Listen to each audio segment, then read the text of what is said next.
ओम शांति। आज हम गीता के तृतीय अध्याय कर्मयोग के विषय पर चर्चा करने जा रहे हैं। गीता का ये तृतीय अध्याय कर्मयोग ये एक बहुत ही महत्वपूर्ण चैप्टर है, क्योंकि कहा भी जाता है कि कर्म की प्रधानता जो है वो हमारे सारे जीवन के ऊपर प्रभाव डालती है।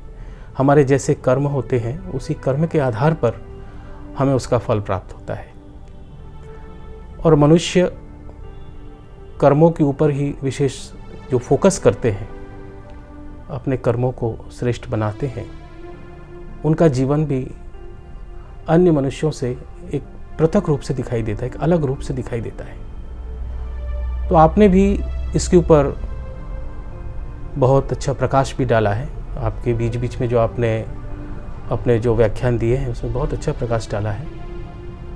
लेकिन हम चाहेंगे जो कर्म को जो इतनी महानता प्रदान की गई है और कर्म के द्वारा ही मनुष्य का चरित्र, मनुष्य की श्रेष्ठता वो सिद्ध होती है, कृपया उसके विषय में हमें थोड़ा आप बताने का कष्ट करें कि कर्म क्या है और इसे करने का आधार क्या है और इसे कैसे किया जाता है, या हम अपने कर्म को श्रेष्ठ कैसे बनाते हैं।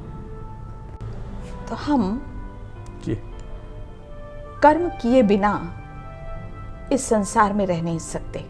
जी। तो कर्म क्या है? कर्म सिर्फ हाथों से कर्म करना नहीं है। अच्छा। हम जो सोचते हैं, जो बोलते हैं और जो हाथों के द्वारा कार्य करते हैं, वो सभी कर्मों में आते हैं। बहुत अच्छा। माने हमारा सोचना भी एक कर्म की माने प्रोसेस में आता है, और वो पाप और पुण्य का आधार भी बन जाता है। अच्छा। तो इसके लिए ये भगवत गीता में विभिन्न सूत्र बतलाए हुए हैं, जिसकी चर्चा हम कराए हैं। तो पहला सूत्र जो बतलाया कि श्रेष्ठ कर्म करने का आधार है हमारी आत्मिक स्थिति। अच्छा।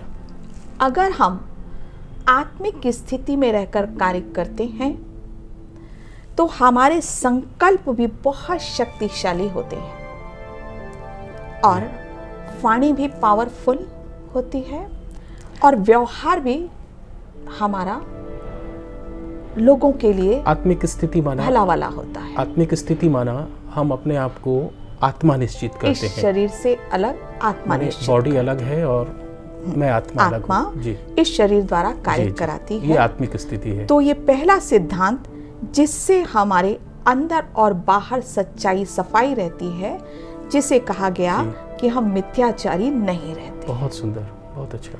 दूसरा सिद्धांत बतलाया कि परमार्थ कार्य करने के लिए, अर्थात सारे विश्व के कल्याण के लिए जो कार्य किया जाता है वो श्रेष्ठ कार्य कहलाता है, और वो यज्ञ के लिए कार्य करें। बहुत अच्छा। यज्ञ के लिए अर्थात परमात्मा के लिए कार्य करें। बहुत सुंदर। तो परमात्मा के लिए कार्य करना ही परमार्थ कहलाता है। बहुत अच्छा। माने आपका आशय ये है कि कर्म जो है वो यदि विश्व कल्याण के लिए, यानी अधिक से अधिक लोगों के भलाई के लिए किया जाए, तो वो जो कर्म है वो अति श्रेष्ठ कर्म की श्रेणी में आएगा। और वह तभी हो सकता है जब हम परमात्मा के लिए कार्य करें, क्योंकि सारे विश्व की आत्माएं उसके बच्चे हैं।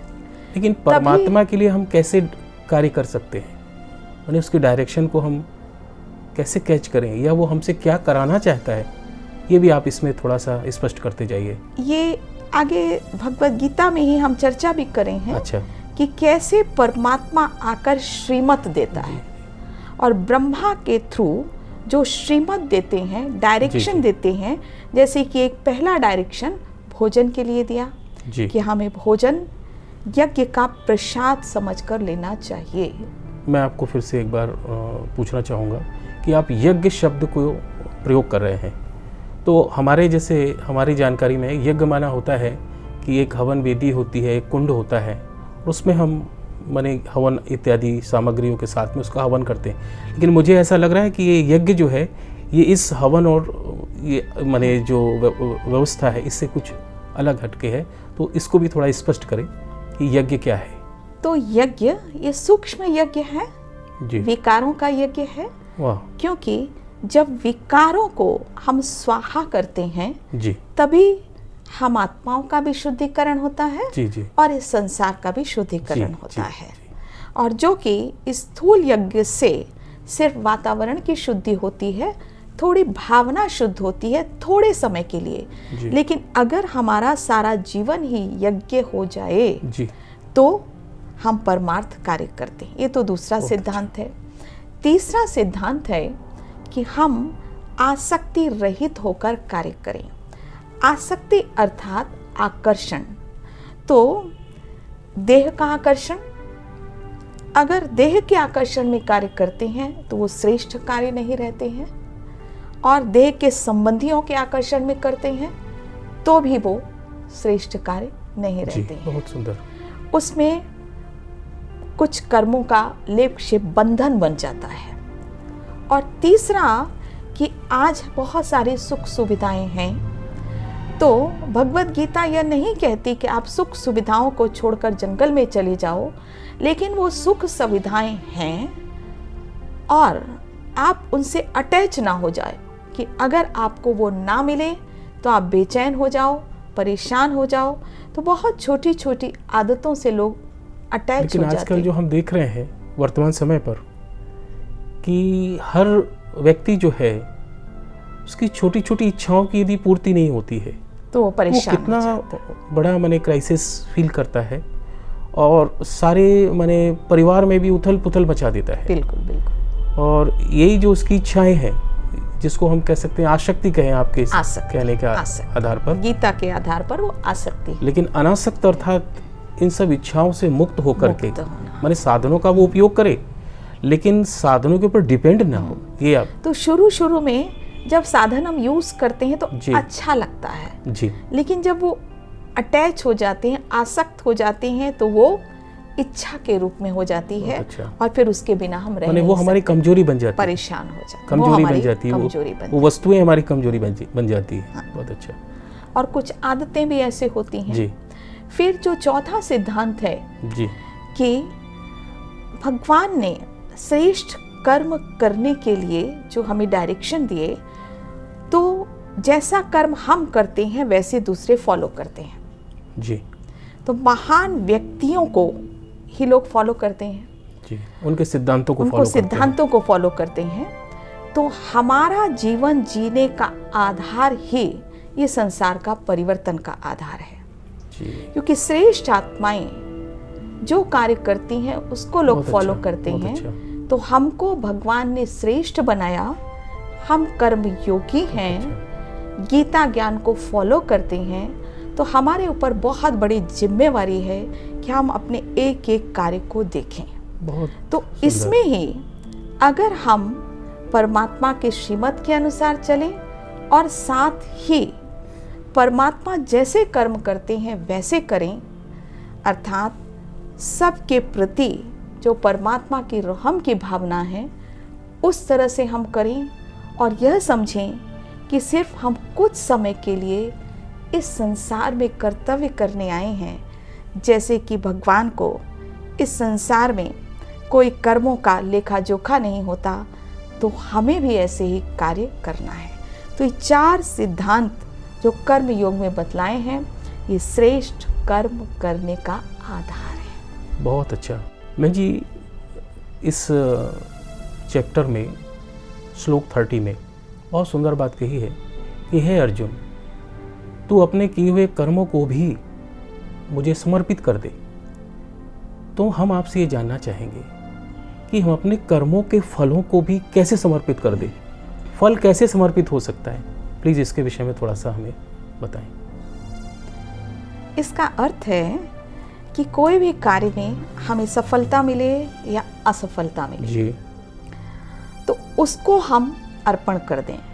लेकिन अधिकतर क्या होता है कि जब सफलता मिलती है तो सोचते हैं ये कार्य मैंने किया और मेरा नाम होना चाहिए, मेरा मान होना चाहिए, श्रेय स्वयं लेना चाहते हैं, जिसको ईगो अहंकार कहा जाता है। जैसे एक बहुत ही सुंदर उदाहरण है कि एक बार एक आर्टिस्ट था, बहुत सुंदर मूर्तियां बनाता था जी।